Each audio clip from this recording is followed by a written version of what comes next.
ஒரு வார்த்தை கேட்க ஒரு வருஷம் காத்திருந்தேன். உங்க எல்லாருக்கும் ஒரு குட் நியூஸ் வந்துருச்சு. எல்லாத்துக்கும் ஒரு சந்தோஷமான நியூஸ். என்னன்னு கேட்டீங்கன்னா வச்சுக்கோங்க, அதாவது என்ன சொல்றது, எப்படி சொல்றது, அதிமுக கூட்டணி அறிவிச்சிட்டாங்க. பண்டிகையை கொண்டாடுங்க. கூட்டணி அறிவிச்சிட்டாங்க. அதிமுக ரொம்ப நாளா இழுத்துட்டு இருந்துச்சு. இன்னைக்கு எப்படியே அறிவிச்சிட்டாங்க. பாஜகவுக்கு எத்தனை தொகுதி கொடுத்துருக்காங்க, பாஜகவுக்கு எவ்வளவு கொடுத்துருக்காங்க, பாமகவுக்கு எவ்வளவு கொடுத்துருக்காங்க, அப்புறம் டிடி தினகரன் அம்மா முன்னேற்ற கழகம் அமமுக இவங்களுக்கு எவ்வளவு தொகுதி கொடுத்துருக்காங்க, இவங்க எல்லாம் லாஸ்ட் டைம் சட்டமன்ற தேர்தலில் எவ்வளவு தொகுதி வாங்கினாங்க, அதுல எவ்வளவு ஜெயிச்சாங்க அப்படின்ற மொத்த புள்ளி விவரத்தையும் இந்த வீடியோல பார்த்தாலாம். வாங்க வீடியோக்குள்ள போலாம். Welcome to rebel media Tamil.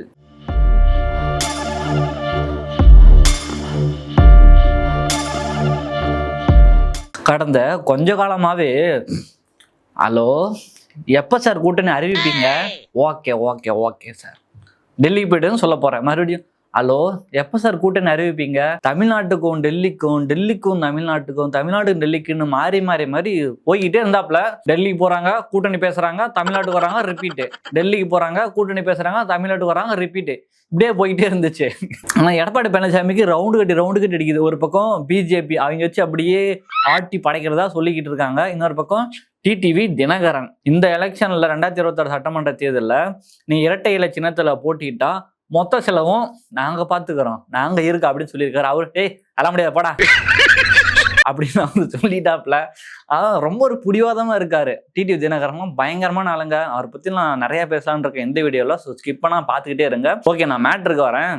இன்னைக்கு பாத்தீங்கன்னா ராயப்பேட்டையில எம்ஜிஆர் மாளிகையில கூட்டணி அறிவிக்கிறதா அந்த மீட்டிங்கை போட்டாங்க. அந்த மீட்டிங்ல பாத்தீங்கன்னா பியூஷ் கோயல் வந்திருக்காக, மற்றும் பாமகவின் அன்புமணி ராமதாஸ் வந்திருக்காக, அமமுக தலைவர் டிடி தினகரன் வந்திருக்காக, பாஜக தலைவர் அவர் பேர் என்ன நயினா நாகேந்திரன் வந்திருக்காக அப்படின்னு எல்லாருமே வந்திருக்காங்க. அப்படி அங்க பார்க்கும்போது ஃப்ரேமா பாருங்க ஜி, ஃப்ரேமா பாருங்க, அடாடாடாடா என்ன மாதிரி ஃப்ரேம் எல்லாம் கிடைக்குமா.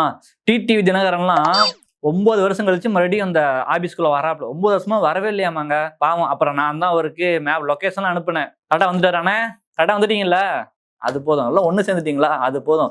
லா லா லா லா லா லா லா லா லா லா. பிரேம பாருங்க, அதே கண்ணு பட்டுரும் போல. அப்படியே சுத்தி தூக்கி போட்டுருணும். அல்ல மக்கள் தூக்கி போட்டுறாங்க, அது ஒன்றும் பிரச்சனை இல்லை.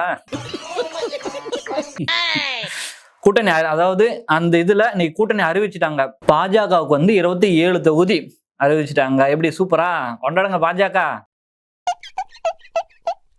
பாமக பாட்டாளி மக்கள் கட்சி அவங்களுக்கு பார்த்தீங்கன்னா 18 தொகுதி ஒதுக்கியாச்சு. அதுக்கப்புறம் பார்த்தீங்கன்னா அமமுக அம்மா மக்கள் முன்னேற்ற கழகம் நம்ம டிடி தினகரன் அவர்களுக்கு 11 தொகுதி ஒதுக்கியாச்சு. ஆனா டிடி தினகரன் பயங்கரமான அலுப்பா. நீங்க அதாவது எங்க அடிச்சா எங்க மேட்டர் முடிக்கலாம் அப்படின்னு எல்லாத்தையும் தெரிஞ்சு வச்சிருக்காரு நம்ம டிடி தினகரன். ஆளை பார்த்தா டம்மி பீஸா இருக்க, பயங்கரமான ஆளா இருக்கேடா. லாஸ்ட் டைம் பாஜகவுக்கு 2021 சட்டமன்ற தேர்தலில் எத்தனை தொகுதி ஒதுக்கி இருக்காங்க அப்படின்ற ஒரு புள்ளி விவரத்தை பார்த்துருவோமா. அப்போ பார்த்தீங்கன்னா இப்போ 27 தொகுதி இந்த டைம் ஒதுக்கிட்டாங்க. போன டைம் பார்த்தீங்கன்னா 20 தொகுதி ஒதுக்கியிருந்தாங்க. 16ல் தோத்து 4ல் ஜெயிச்சிட்டாங்க. ஒரு 4 தொகுதி ஜெயிச்சிட்டாங்க, மொத்தம் 20 தொகுதி கொடுத்து. இந்த டைமு 27 கொடுத்துருக்காங்க. எதுக்கு 27?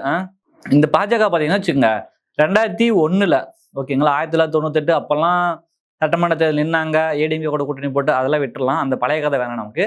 2001 பார்த்தீங்கன்னா டிஎம்கே கூட அலையன்ஸ் கூட்டணி வச்சாங்க. அப்போ கூட்டணி வச்சு 4 தொகுதி ஜெயிச்சாங்க. ஓகேங்களா, அப்பதான் இங்க சட்டமன்ற அதாவது தமிழ்நாட்டிலே கால் ஊன்றாங்க. ஓகே, ஒரு 4 தொகுதி ஜெயிச்சிட்டோம் அப்படின்னு சொல்லிட்டு. அதுக்கப்புறம் பாத்தீங்கன்னா ஒரு 20 வருஷம் தமிழ்நாட்டுக்குள்ள காலே எடுத்து வைக்க முடியல. இதுக்கு மேலே வைக்க முடியாது. நீங்க 20 வருஷம் கழிச்சு அதிமுகவோட கூட்டணி வச்சாங்க 2021. அப்போ கூட்டணி வச்சு அந்த கூட்டணியில பாத்தீங்கன்னா மறுபடியும் ஒரு 4 தொகுதி, அதான் இப்ப சொன்னல அந்த 20 தொகுதியில 4 தொகுதியில ஜெயிச்சாங்க. அவ்வளவுதான். மறுபடியும் இப்ப கூட்டணி வச்சிருக்காங்க. எதுக்கு, உனக்கு 20 கொடுத்தே 4 தான் ஜெயிச்சிங்க, இப்ப 27 கொடுத்து.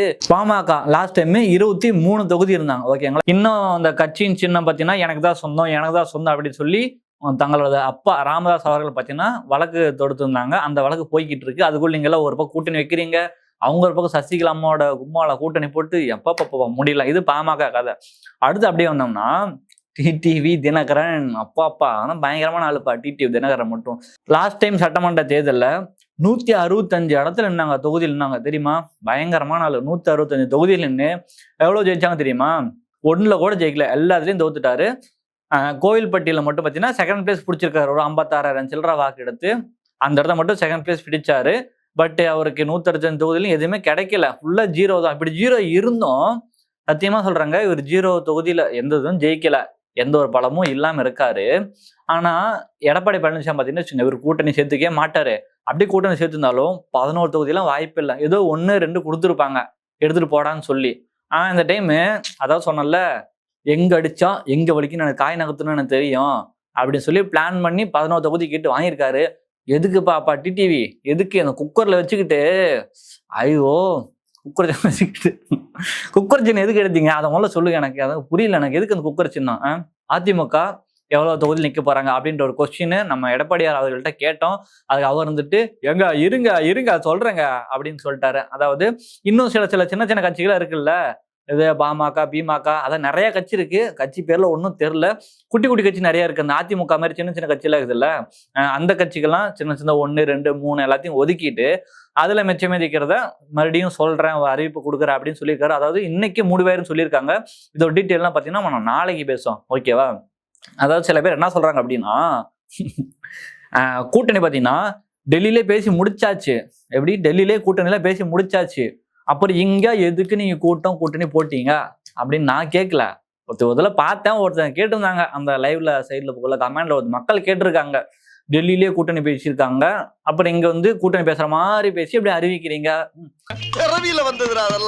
அதிமுக எவ்வளவு தொகுதி நிக்குது அதை நான் ரொம்ப ஆவலா இருக்கேன். சீக்கிரம் சொன்னீங்கன்னா பார்த்தலாம். சரி, ஓகே மக்களே, ஒரு வழியா கூட்டணி அறிவிச்சுட்டாங்க. இதை பத்தின உங்க கருத்துக்களை கமெண்ட்ல சொல்லிருங்க.